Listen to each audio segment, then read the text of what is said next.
എല്ലാവർക്കും നമസ്കാരം. ഇന്ന് പാർട്ടിയുടെ പ്രതിനിധി എന്ന നിലയിൽ സംസ്ഥാന ജനറൽ സെക്രട്ടറിയായ ഞാനും തിരുവനന്തപുരം നഗരസഭയുടെ ബഹുമാന്യനായിട്ടുള്ള മേയറും ചേർന്ന് നടത്തുന്ന ഈ പത്രസമ്മേളനം കേരളത്തിൽ ചില ഗൗരവത്തിലുള്ള വിഷയങ്ങൾ പൊതുസമൂഹത്തിന്റെ മുമ്പിൽ അറിയിക്കുക എന്നുള്ളതാണ് പ്രധാന ഉദ്ദേശം. അതോടൊപ്പം തന്നെ കഴിഞ്ഞ ദിവസം നേമത്തെ സ്ഥാനാർത്ഥിയും സംസ്ഥാന മന്ത്രിയുമായിട്ടുള്ള ശ്രീ വി ശിവൻകുട്ടി ബിജെപിയുടെ സംസ്ഥാന അധ്യക്ഷനെ ഒരു സംവാദത്തിനായിട്ട് വെല്ലുവിളിച്ചിരുന്നു. ആ സംവാദം ബിജെപി അങ്ങോട്ട് തന്നെ പറഞ്ഞ സംവാദമാണ്. ബിജെപിയുടെ സംസ്ഥാന അധ്യക്ഷൻ കേരളത്തിന്റെ മുഖ്യമന്ത്രിയെ വെല്ലുവിളിച്ചിരുന്നു. കേരളത്തിന്റെ വികസനത്തെ സംബന്ധിച്ച് 10 വർഷം കേരളത്തിന്റെ മുഖ്യമന്ത്രിയായിരിക്കുന്ന പിണറായി വിജയനുമായിട്ടൊരു പൊതുസംവാദത്തിന് NDA ചെയർമാൻ ബിജെപിയുടെ സംസ്ഥാന അധ്യക്ഷൻ എന്ന നിലയിൽ ഞാൻ തയ്യാറാണ് എന്ന് ശ്രീ രാജീവ് ചന്ദ്രശേഖർ ഒരു വെല്ലുവിളി ഉയർത്തിയിരുന്നു. ആ സാഹചര്യത്തിലാണ് നേമത്തെ MLA ആയിട്ടുള്ള സംസ്ഥാന മന്ത്രി ശിവൻകുട്ടി രാജീവ് ചന്ദ്രശേഖരനെ വെല്ലുവിളിച്ചത്. ഞങ്ങളെ സംബന്ധിച്ചിടത്തോളം വെല്ലുവിളി ഏറ്റെടുക്കാൻ ബിജെപി തയ്യാറാണ്. ആ വെല്ലുവിളി ഏറ്റെടുത്ത് ശിവൻകുട്ടിയുമായിട്ട് സംവാദം നടത്തുന്നതിന് മുമ്പ് ഞാനും മേയർ രാജേഷുമായിട്ട് ചേർന്ന് ചില ചോദ്യങ്ങൾ ശിവൻകുട്ടിയോട് ഉന്നയിക്കുക. ഈ ശിവൻകുട്ടിയോട് ഉന്നയിക്കുന്ന ചോദ്യങ്ങൾ വിവരാവകാശ രേഖ പ്രകാരമുള്ള വസ്തുതകളുടെ അടിസ്ഥാനത്തിലുള്ള ചോദ്യങ്ങളാണ്. ഞങ്ങൾ ഉന്നയിക്കുന്ന വസ്തുതകളുടെ അടിസ്ഥാനത്തിലുള്ള ചോദ്യങ്ങൾക്ക് വസ്തുതകൾ മുന്നോട്ട് വെച്ച് ഉത്തരം നൽകാൻ ശിവൻകുട്ടി പ്രാപ്തനാണ് എന്ന് തെളിഞ്ഞാൽ ബിജെപിയുടെ സംസ്ഥാന അധ്യക്ഷൻ ശിവൻകുട്ടിയോട് മാത്രമല്ല കേരളത്തിലെ മുഖ്യമന്ത്രിയോടും ഈ മന്ത്രിസഭയോടും ആകെ സംവാദത്തിന് അവർ നിശ്ചയിക്കുന്ന സ്ഥലത്ത് അവർ നിശ്ചയിക്കുന്ന സമയത്ത് സംവാദത്തിന് തയ്യാറാണ്. അതിന് ഈ സർക്കാരിന് പ്രാപ്തിയുണ്ടോ എന്നറിയാനായി ഞങ്ങൾ ചില ചോദ്യങ്ങൾ ശിവൻകുട്ടിയോടും ഈ സർക്കാരിന്റെയും മുന്നിൽ വയ്ക്കുകയാണ്. അത് പറയുന്നതിന് വേണ്ടിയാണ് ഞങ്ങൾ ഇന്നിവിടെ ഒരുമിച്ച് എത്തിയിരിക്കുന്നത്. ഒന്നാമതായിട്ട് ഞങ്ങൾക്ക് ചോദിക്കാനുള്ളത്, ശിവൻകുട്ടി തൊഴിൽ വകുപ്പ് മന്ത്രിയാണ്.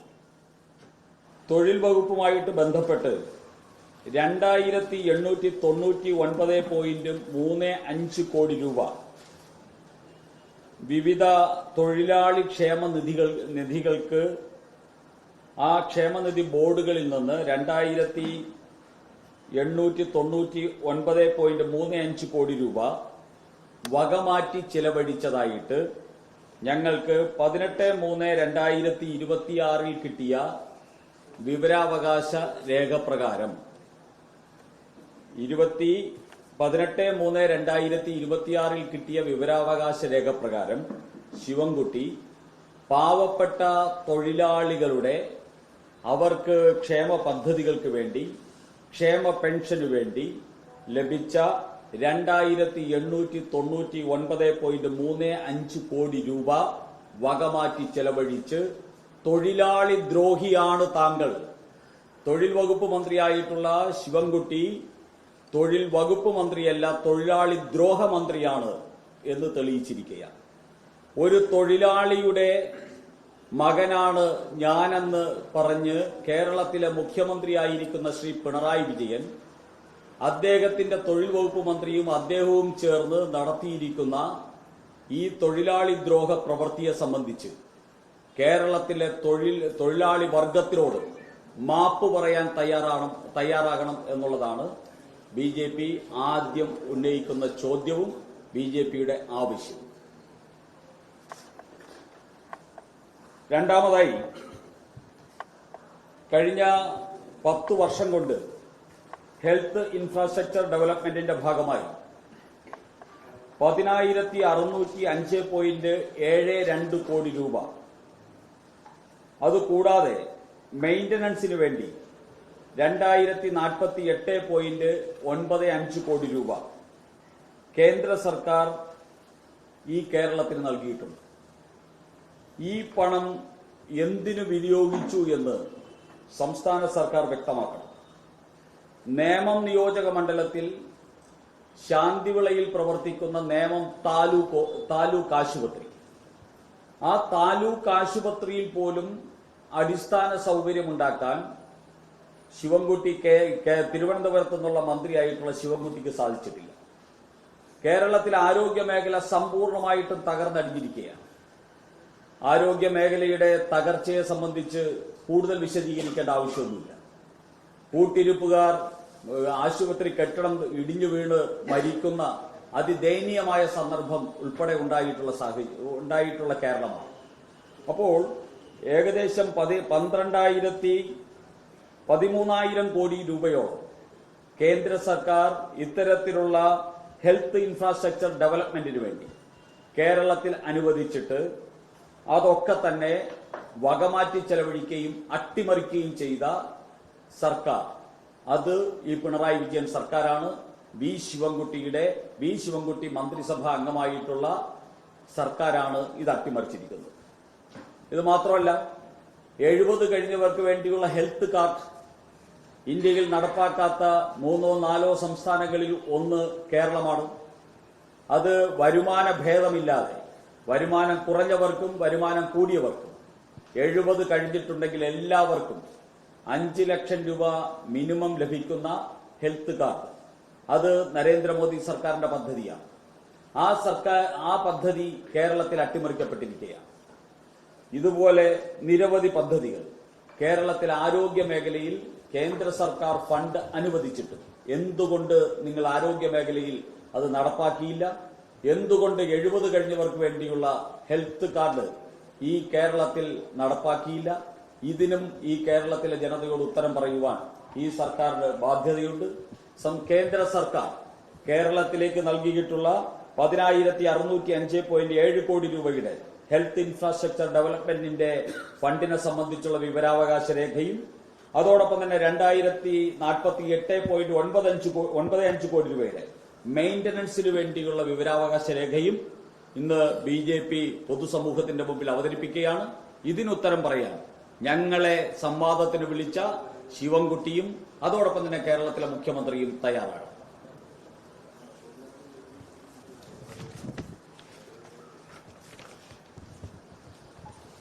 മൂന്നാമതായിട്ട് ഞങ്ങൾ ഉന്നയിക്കുന്നത് കേരളത്തിലെ വിവിധ ഫിഷിംഗ് ഹാർബറുകൾക്ക് വേണ്ടി 1195.93 കോടി രൂപ കേന്ദ്ര സർക്കാർ അനുവദിച്ചിട്ടുണ്ട്.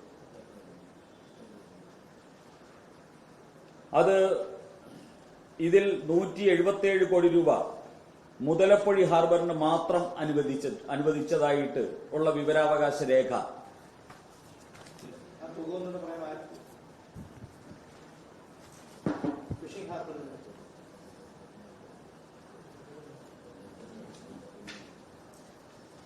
കേരളത്തിലെ വിവിധ ഫിഷിംഗ് ഹാർബറുകൾക്ക് വേണ്ടി അനുവദിച്ച 1195.19 കോടി രൂപ, ഇതിൽ 177 കോടി രൂപ തിരുവനന്തപുരത്തെ മുതലപ്പൊഴി ഹാർബറിന് വേണ്ടി അനുവദിച്ചതാണ്. അത് ശ്രീ ജോർജ് കുര്യന്റെ ശ്രമഫലമായി, ശ്രീ വി മുരളീധരന്റെ ശ്രമഫലമായി, ശ്രീ രാജീവ് ചന്ദ്രശേഖരന്റെ ശ്രമഫലമായിട്ടാണ് മുതലപ്പൊഴിയിൽ 177 കോടി രൂപ അനുവദിച്ചത്. കേന്ദ്ര ഫിഷറീസ് മന്ത്രി നേരിട്ട് അവിടെ വന്നു, കേന്ദ്ര ഫിഷറീസ് സെക്രട്ടറി അവിടെ വന്നു, കേന്ദ്ര ഫിഷറീസ് വകുപ്പിന്റെ ഉന്നത ഉദ്യോഗസ്ഥന്മാർ വന്ന് പ്ലാൻ തയ്യാറാക്കി, സംസ്ഥാന സർക്കാരുമായിട്ട് 2 വട്ടം ചർച്ച നടത്തി.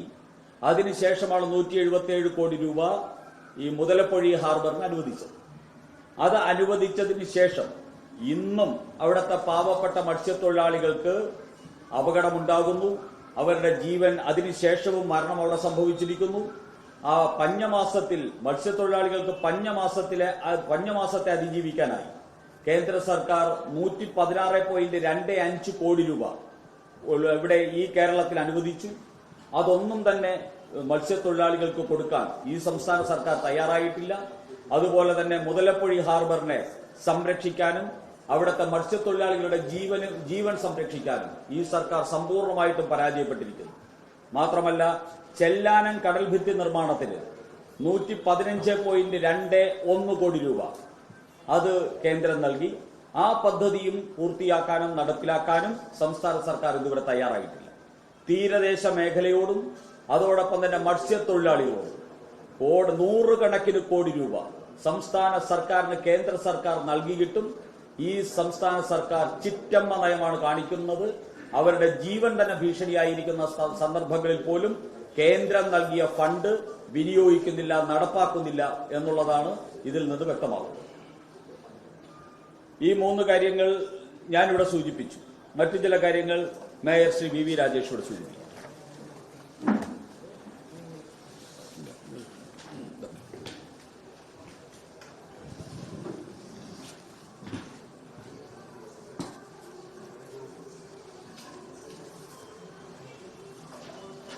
രണ്ട് കാര്യങ്ങൾ പറയാനുള്ളതിൽ ഒന്ന് കോർപ്പറേഷൻ കൂടി ബന്ധപ്പെട്ട ഒരു കാര്യമായതുകൊണ്ടാണ് ഞാനത് സൂചിപ്പിക്കാൻ ഉദ്ദേശിച്ചത്.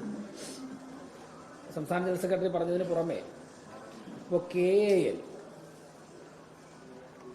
വലിയ രീതിയിൽ കൊട്ടിഘോഷിച്ച് കേരളത്തിൻ്റെ തദ്ദേശ ഉൽപ്പന്നം നിർമ്മാണ പ്രവർത്തനത്തിൻ്റെ ഫലം എന്നൊക്കെ പറഞ്ഞാണ് KALന്റെ ഓട്ടോറിക്ഷകൾ നിർമ്മിച്ചിട്ടുള്ളത്. നമുക്കറിയാം, കോർപ്പറേഷനിൽ നിന്ന് തന്നെ ഈ ഇലക്ട്രിക് ഓട്ടോയ്ക്ക് വേണ്ടി കോടിക്കണക്കിന് രൂപ അവിടേക്ക് പമ്പ് ചെയ്തിട്ടുണ്ട്.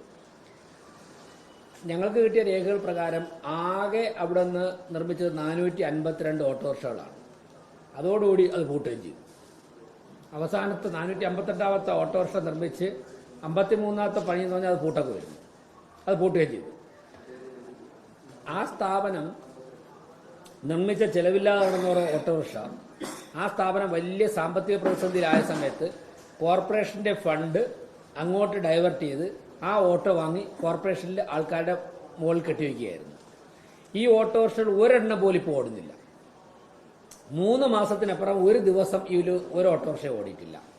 അതിനെയാണ് കേരളത്തിലെ വലിയൊരു വ്യവസായ സംരംഭം എന്ന് പറഞ്ഞ് കൊട്ടിഘോഷിച്ചുകൊണ്ടുവന്ന് ഒരു ഓട്ടോറിക്ഷയെങ്കിലും KAL ഇതിപ്പോൾ നിർമ്മിച്ച് പുറത്തിറക്കുന്നുണ്ടോ എന്ന് ബഹുമാനപ്പെട്ട LDFന്റെ സ്ഥാനാർത്ഥി ശ്രീ ശിവൻകുട്ടി വ്യക്തമാക്കണം. അതോടൊപ്പം തന്നെയാണ് അതെ KAL ബാലരാമൻ കേരള ഓട്ടോമൊബൈൽ അറലമൂട് ഒന്ന് അന്വേഷിച്ചു നോക്കണം അതിന്റെ ഇപ്പോഴത്തെ അവസ്ഥ എന്താണ്. മറ്റൊന്ന്, വ്യവസായ വകുപ്പ് മന്ത്രി ഉൾപ്പെടെ ഇവിടെ ലക്ഷക്കണക്കിന് 4.5 ലക്ഷം വ്യവസായ യൂണിറ്റുകൾ കേരളത്തിൽ ആരംഭിച്ചു എന്നാണ് ശ്രീ P രാജീവ് ഉൾപ്പെടെ പല സ്ഥലങ്ങളിലും പറഞ്ഞിട്ടുള്ളത്. ഞങ്ങളുടെ കയ്യിൽ വിവരാവകാശ പ്രകാരം എടുത്ത രേഖകളുണ്ട്. 3433 സംരംഭങ്ങൾ മാത്രമേ ഇതുവരെയും കേരളത്തിൽ രജിസ്റ്റർ ചെയ്തിട്ടുള്ളൂ. 3 ജില്ലകളിൽ നിന്നും ഞങ്ങൾ എടുത്തതാണ്. 3 ജില്ലകളിൽ നിന്നും ഞങ്ങൾ എടുത്ത കണക്കനുസരിച്ച് 3433 സംരംഭങ്ങൾ മാത്രമേ അവിടെ രജിസ്റ്റർ ചെയ്തിട്ടുള്ളൂ. 8 ജില്ലകൾ. 8 ജില്ലകളിൽ നിന്നും ഞങ്ങൾ എടുത്ത വിവരം വച്ചിട്ട് 3433 സംരംഭങ്ങൾ. ബാക്കി 6 ജില്ലകളിൽ നിന്നും കൂടി ചേർത്താൽ പോലും ഇതിന്റെ ഇരട്ടിയിലേ വരുള്ളൂ. ഒരു 6000 അല്ലെങ്കിൽ 7000 വരും. പക്ഷേ P രാജീവ് ഉൾപ്പെടെ കേരളത്തിൽ എല്ലായിടത്തും അവകാശപ്പെടുന്നത് 5 ലക്ഷം, 4.5 ലക്ഷം, 5 ലക്ഷം വ്യവസായ സംരംഭങ്ങൾ തുടങ്ങിയത്. 5 ലക്ഷം വ്യവസായ സംരംഭങ്ങൾ കേരളം പോലുള്ള ഒരു ചെറിയ സംസ്ഥാനത്ത് തുടങ്ങിയെങ്കിൽ ഇവിടെയൊക്കെ വ്യവസായ സംരംഭങ്ങളെ തട്ടിയിട്ട് നടക്കാൻ പറ്റില്ലായിരുന്നു. ഒരെണ്ണം കാണിച്ചായിട്ട് ഇതിന്റെ ഈ 4.5 ലക്ഷത്തിൽ എത്ര വ്യവസായ സംരംഭമാണ് നേമം മണ്ഡലത്തിൽ തുടങ്ങിയതെന്ന് വി ശിവൻകുട്ടി ഒന്ന് കാണിച്ചാൽ ആ കാഴ്ച കാണാൻ വേണ്ടി നമുക്ക് ഒരുമിച്ച് പോകാം. അപ്പോൾ ഇത്തരത്തിലുള്ള പൊള്ളയായ വാഗ്ദാനങ്ങൾ നടത്തി ജനങ്ങളെ തെറ്റിദ്ധരിപ്പിക്കുന്ന സമീപനം സ്വീകരിക്കുന്നതിൽ നിന്ന് പിന്മാറണം. അവർ ഈ 4.5 ലക്ഷം വ്യവസായ യൂണിറ്റുകളിൽ എത്ര എണ്ണമാണ് നേമം നിയോജക മണ്ഡലത്തിലുള്ളത് എന്ന് പറയാൻ വേണ്ടി LDFന്റെ സ്ഥാനാർത്ഥി മന്ത്രി തയ്യാറാകണം. അതോടൊപ്പം തന്നെ കേരള ഓട്ടോമൊബൈൽസിന്റെ KALന്റെ ഇപ്പോഴത്തെ അവസ്ഥ പഠിക്കാൻ വേണ്ടി, അത് കാണാൻ വേണ്ടി ബഹുമാനപ്പെട്ട നിയമ സ്ഥാനാർത്ഥിയെ നമുക്ക് ഒരുമിച്ച് പോകാം. ഞങ്ങൾ അങ്ങോട്ട് ക്ഷണിക്കുകയാണ്. എത്ര ഓട്ടോറിക്ഷയാണ് അവിടെ നിന്ന് പുറത്തിറക്കി, എത്ര ഓട്ടോറിക്ഷയാണ് റോഡിൽ ഓടുന്നത്? ഞങ്ങൾ നടത്തിയ അന്വേഷണത്തിൽ ഒരൊറ്റ ഓട്ടോ റോഡിൽ ഓടുന്നില്ല. ചില ഓട്ടോകളൊക്കെ നിങ്ങൾ വന്നാൽ കാണിച്ചു തരാം. വീട്ടിൽ ഒതുക്കിയിട്ട് അതിൽ നനഞ്ഞ വസ്ത്രങ്ങൾ ഉണങ്ങാൻ വേണ്ടി വിരിക്കുകയാണ്. ചിലതൊക്കെ ചെല്ലുമ്പോഴേക്കും അവിടുത്തെ നായ്ക്കളെ കെട്ടിയിട്ടിരിക്കുകയാണ്. ഇതിന്റെ അടിയിലാണ് ഈ നായ്ക്കൾ കിടന്നുറങ്ങുന്നത്. അതിനൊക്കെയാണ് ലക്ഷക്കണക്കിന് രൂപ വിലയുള്ള ഇലക്ട്രിക് ഓട്ടോ ഉപയോഗിച്ചുകൊണ്ടിരിക്കുന്നത്. അപ്പൊ ഇത്തരത്തിൽ സമ്പൂർണ്ണമായും തകർന്നടിഞ്ഞ ഒരവസ്ഥയിലേക്ക് കേരളം മാറിയിരിക്കുകയാണ്. അത് മറുപടി പറയുന്ന കാര്യങ്ങൾ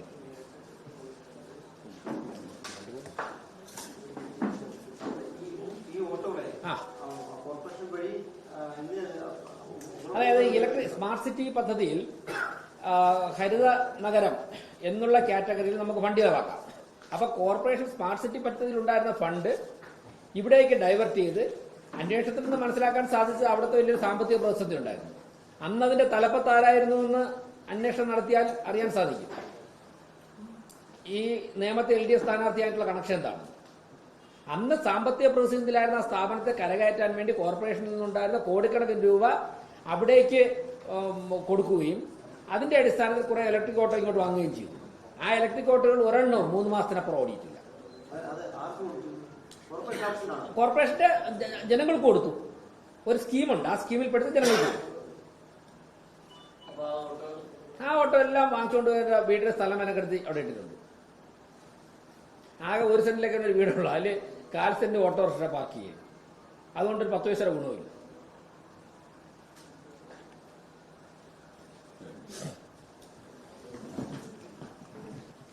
ഇനി ഒരു കാര്യം കൂടെ പറയാനുള്ളത്,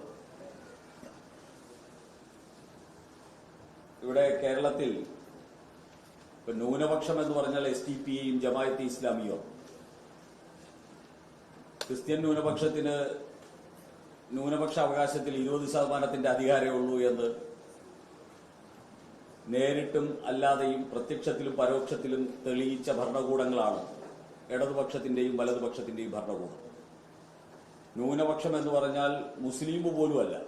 SDPയും ജമാഅത്തെ ഇസ്ലാമിയുമായിട്ട് കമ്മ്യൂണിസ്റ്റുകാരും കോൺഗ്രസുകാരും കേരളത്തിലെ ന്യൂനപക്ഷത്തെ ചുരുക്കിക്കൊണ്ടെത്തിച്ചിരിക്കുകയാണ്.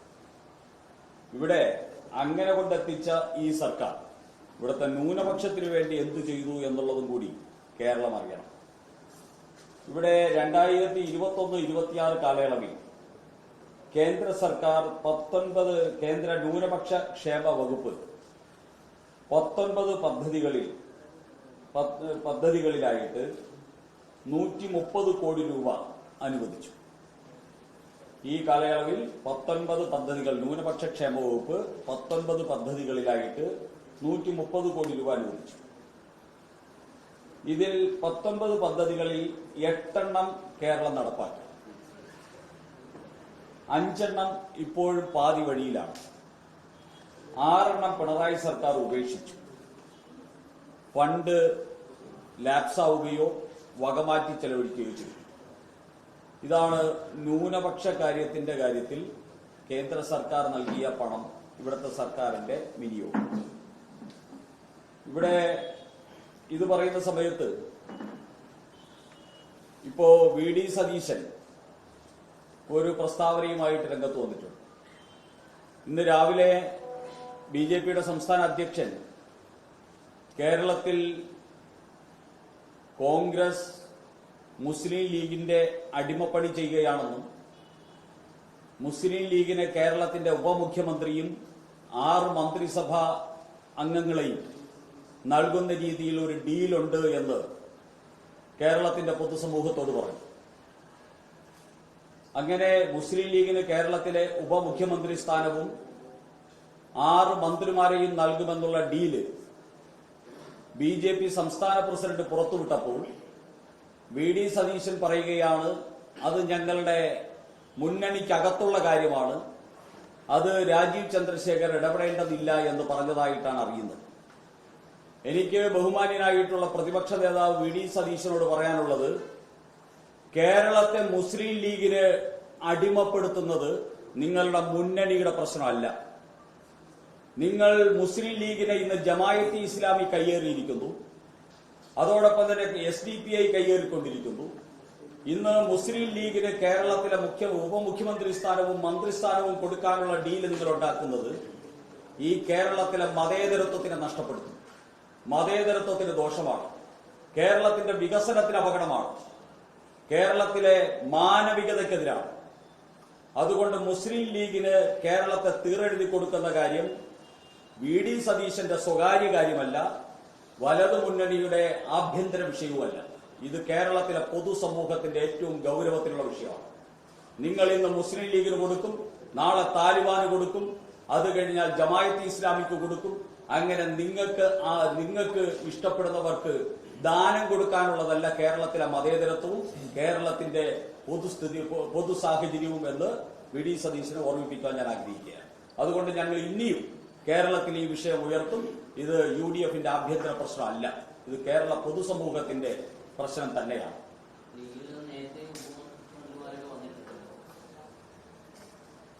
നേരത്തെ വന്നിട്ടുണ്ടാകാം. അത് തന്നെയാണ് ഈ കേരളത്തിൽ പാകിസ്ഥാൻ കഴിഞ്ഞാൽ മുസ്ലിം ലീഗ് ആ പേരിൽ അറിയപ്പെടുന്ന ഏക സ്ഥലം ഇന്ത്യ കേരളമാണ്. ഈ കേരളത്തെ അങ്ങനെ വർഗീയവാദികളുടെ താളത്തിനൊത്ത് വിട്ടുകൊടുക്കാൻ ഞങ്ങൾ തയ്യാറില്ല. കേരളം ഈ രാജ്യത്തിന്റെ ദേശീയ ധാരയ്ക്കൊപ്പം വരണം. ഈ കേരളം വികസിത കേരളമാകണം. വർഗീയതയുടെയും മതമൗലികവാദത്തിന്റെയും താവളമായിട്ട് കേരളത്തെ അധപ്പതിപ്പിക്കാൻ BJP തയ്യാറില്ല. അത് ഞങ്ങളുടെ വളരെ സുവ്യക്തമായിട്ടുള്ള നിലപാടാണ്. മുമ്പ് 5ാം മന്ത്രി, എന്തുകൊണ്ടാണ് ഇപ്പൊ 6ാം മന്ത്രിയെ കുറിച്ച് ഞങ്ങൾ പറഞ്ഞത്? മുമ്പ് അടികൂടി 5ാം മന്ത്രി സ്ഥാനം വാങ്ങിയത് നമ്മളാരും മറന്നിട്ടില്ലല്ലോ. അടികൂടി 5ാം മന്ത്രി സ്ഥാനം വാങ്ങിയില്ലേ? ഇനി 6ാം മന്ത്രി സ്ഥാനവും ഉപമുഖ്യമന്ത്രി സ്ഥാനവും വാങ്ങാൻ വേണ്ടി അല്ലേ ഈ വി.ഡി. സതീശൻ കേരളം മുഴുവൻ നടന്ന് വോട്ട് ചോദിക്കുന്നത്? അങ്ങനെ വിട്ടുകൊടുക്കാൻ പറ്റില്ല ഈ കേരളത്തിൽ. കാശ്മീരിൽ പോലും മതമൗലികവാദികളെ ഉച്ചാടനം ചെയ്ത് അവിടെ ജനാധിപത്യത്തിന്റെയും സമാധാനത്തിന്റെയും സൗഹൃദത്തിന്റെയും നാളുകൾ കാശ്മീരിന് സൃഷ്ടിച്ചു കൊടുത്ത മുന്നണിയാണ് NDA മുന്നണി. ഈ കേരളം പോലെയുള്ള പ്രബുദ്ധതയും വിദ്യാഭ്യാസവുമുള്ള സാംസ്കാരിക അവബോധവുമുള്ള ഒരു നാട് മതമൗലികവാദികൾക്ക് തീരെഴുതി കൊടുക്കാൻ വേണ്ടി വി.ഡി. സതീശൻ അച്ചാരം വാങ്ങിയാൽ അതിനോടൊപ്പം നിൽക്കാൻ കേരളത്തെ കിട്ടില്ല.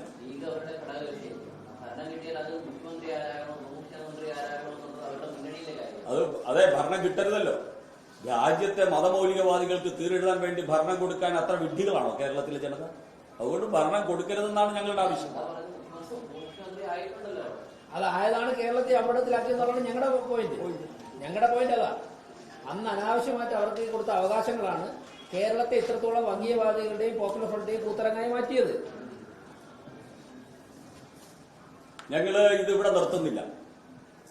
ഈ സംവാദം മുഖ്യമന്ത്രി BJPയുടെ രാജീവ് ചന്ദ്രശേഖറിന് വേണ്ടി ഞങ്ങൾ ഉയർത്തിയ ഈ പോയിന്റുകൾ ഇത് ആധികാരികമായിട്ടുള്ള രേഖ വച്ചിട്ടാണ്.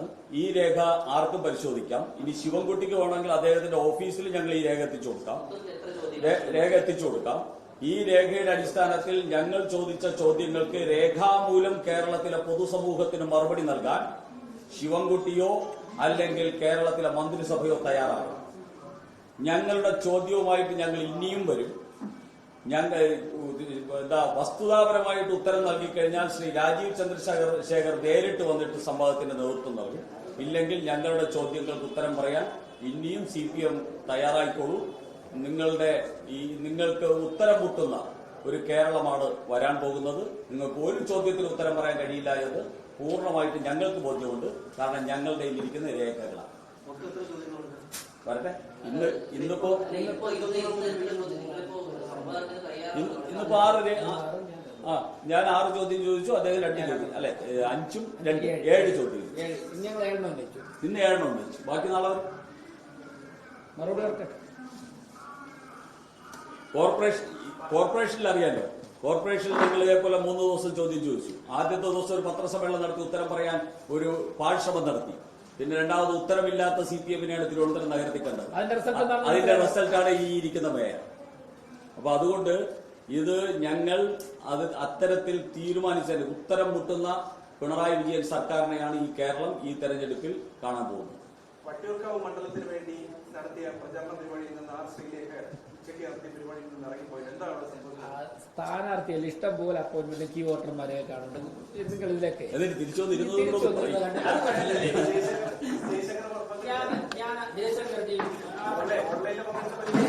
പറഞ്ഞില്ല എന്താണ് ഡൽഹിയിൽ ആവശ്യം. ജയശങ്കർ ഓൺലൈനിൽ പറഞ്ഞില്ലേ ഒരു സ്ഥാനാർത്ഥി 2.5 മണിക്കൂർ 2 കീ വോട്ടർമാരെ തിരിച്ചോളം കണ്ടില്ല. പരാമർശിക്കാത്തതാണല്ലോ പ്രശ്നമായത്. പേര് പരാമർശിക്കാത്തതാണല്ലോ പ്രശ്നമായത്. സംസ്ഥാനാധ്യക്ഷന്റെ പേര് മാത്രം അങ്ങനെയൊന്നുമില്ല. ആയിരക്കണക്കിന് സ്ഥലത്ത് 1000കണക്കിന്